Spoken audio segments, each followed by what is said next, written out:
राज्य लोकतंत्रमध्ये आपल्या सर्वांचं स्वागत आहे. आपल्यासोबत आज गप्पा मारण्यासाठी आहेत गौरीताई.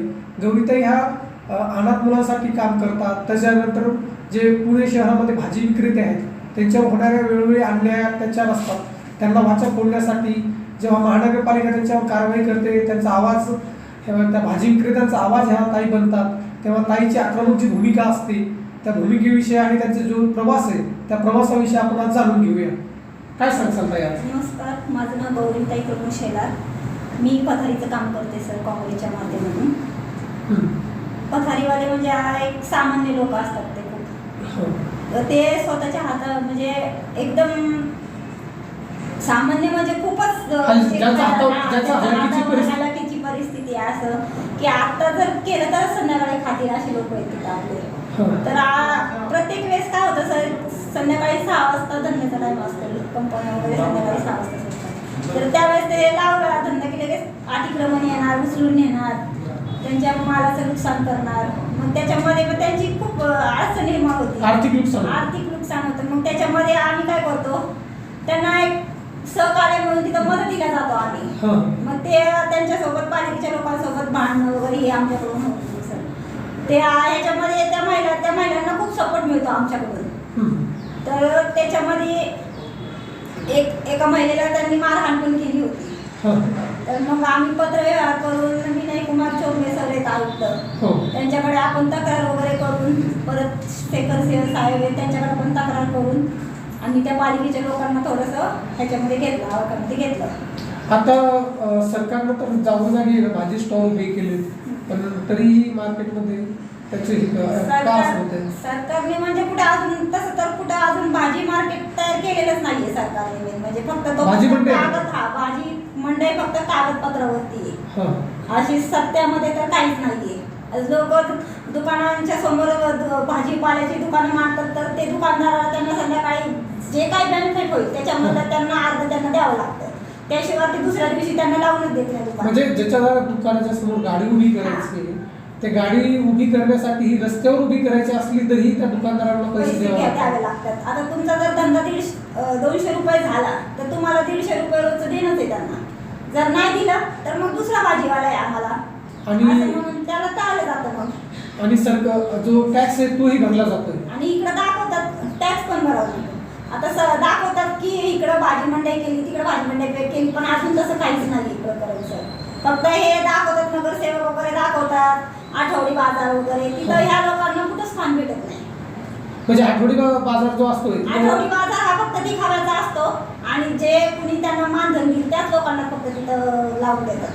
मग ह्या लोकांनी जायचं कुठं, हा त्यांचा प्रश्न असतो. आज पुण्यामध्ये वारंवार भाजी विक्रेत्यावर जो अन्याय होतोय, त्यांच्या गाड्या जर उचलल्या जातात, महानगरपालिकेत जप्त केल्या जातात, तेव्हा तुमची भूमिका काय असते?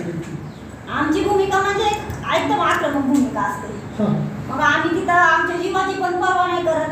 आता ते ग्रीन मार्शलवाले लोक असतात, ते काय करतात, डायरेक्ट महिला बघत नाही किंवा ज्येष्ठ नागरिक बघत नाही, डायरेक्ट त्यांना धक्काबुक्की वगैरे करून त्यांना हाकलून देतात. मग तिथं जाऊन आम्ही आवाज उठवतो, त्यांच्यासोबत भांडण पण करतो आम्ही त्यावेळेस. अशा वेळेस तुमच्या पोलीस कारवाई किंवा जो राजकीय दबाव येतोय तेव्हा तुम्ही काय? येतो राजकीय दबाव वगैरे तसा येतो आमच्यावर, पण आम्ही त्याला जुमानत नाही सर. कारण का हा पोटाचा प्रश्न आहे लोकांचा, त्याच्यामुळे आम्ही त्या सर्व गोष्टी दुर्लक्ष करून आम्ही त्या लोकांना सहकार्याची भूमिका ठेवतो आणि सहकार्य करतो. आणि तुम्ही अनाथ आश्रमासाठी म्हणजे अनाथ मुलांसाठी काम करता. आता किती मुलं आहेत तुमच्याकडे? आता आमच्या अनाथ आश्रममध्ये सर 40 मुलं आहेत. तर कोणाची आई वडील म्हणजे असं कामानिमित्त निघून गेलेले, बाहेर परत आलेच नाही कधी, किंवा त्या मुलांना आई वडीलच नाहीत, लहानपणापासून अशी मुलं आहेत तिकडं. आणि मग त्या मुलांना आम्ही आमच्या स्वखर्चाने जे आमच्याकडून होईल ते आम्ही त्या मुलांना देतो. आम्ही दिवाळी असो किंवा आमच्या घरातले कोणाचे वाढदिवस असो, सुखदुःखाचे काही कार्यक्रम असो, आम्ही त्या मुलांना ते साजरे करतो. तर हे अनाथ जे असतात मुलं जे झालेत त्यांच्यावर भविष्यात संस्कार करण्यासाठी किंवा शाळेचे, कॉलेजचे, या संदर्भात तुमची काय भूमिका असते आणि त्या संदर्भात तुम्ही काय काम करता?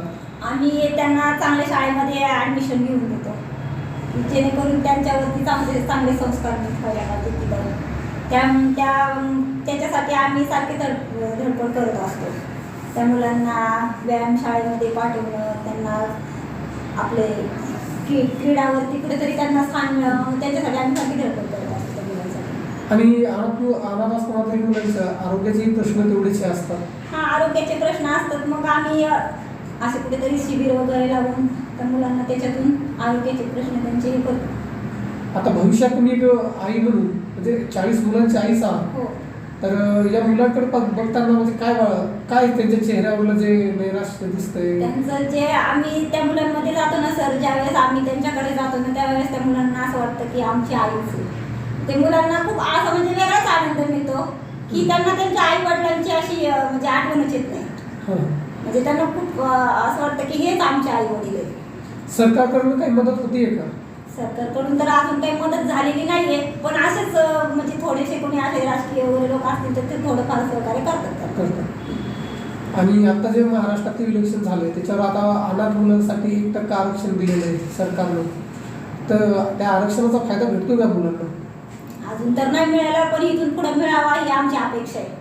त्या मुलांना सरकारने त्यांच्यासाठी काहीतरी करावं आणि त्या मुलांना म्हणजे चांगलं अजून कसं त्यांच्यामध्ये मुलं चांगली घडतील त्याचे प्रयत्न करावे सरकारने.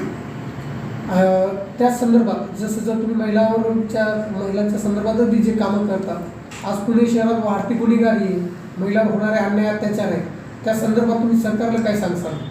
आणि सरकारला एवढंच सांगू, ज्यावेळेस महिला पोलीस स्टेशनला जाते त्यावेळेस त्या महिलेची दखल घेतली जात नाही. मग ज्यावेळेस आम्ही असे संस्थापक वगैरे आम्ही जातो त्यावेळेस त्या महिलाची म्हणजे दखल घेतली जाते. मग असं नाही व्हायला पाहिजे सर. सर्वांना आज सरकारने सर्वांना समान अधिकार दिलेले आहेत. आज डॉक्टर बाबासाहेब आंबेडकरांनी संविधानामध्ये महिलांना पहिल्यांदा आरक्षण दिले. म्हणजे त्यांना खूप असं वाटतं की हेच आमचे आई वडील आहेत. सरकारकडून काही मदत होतीये का? सरकारकडून तर अजून काही मदत झालेली नाहीये, पण असेच म्हणजे थोडेसे कोणी असे राजकीय वगैरे लोक असतील तर ते थोडंफार सहकार्य करतात. आणि आता जे महाराष्ट्रातील इलेक्शन झालंय त्याच्यावर आता अनाथ मुलांसाठी 1% आरक्षण दिलेलं आहे सरकारनं, तर त्या आरक्षणाचा फायदा भेटतो का मुलांना? अजून तर नाही मिळाला, पण इथून पुढे मिळावा ही आमची अपेक्षा आहे. त्या मुलांना सरकारने त्यांच्यासाठी काहीतरी करावं आणि त्या मुलांना म्हणजे चांगलं अजून कसं त्यांच्यामध्ये मुलं चांगली घडतील त्याचे प्रयत्न करावे सरकारने.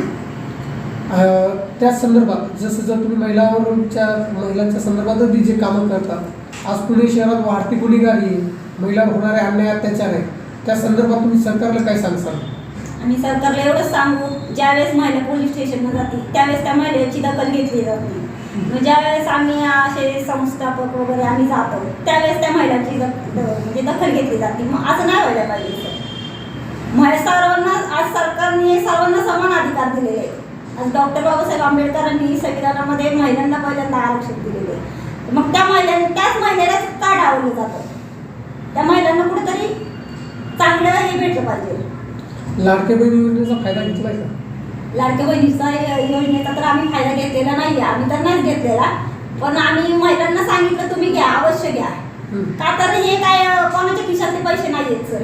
हे त्यांनीच टॅक्स वगैरे भरून त्या आमच्या जनतेचेच पैसे आहेत ते. त्याच्यासाठी आम्ही सांगितलेले महिलांना तुम्ही अवश्य ते लाभ घ्या. येणाऱ्या निवडणुकीत महानगरपालिकेत तुम्ही इच्छुक आहात?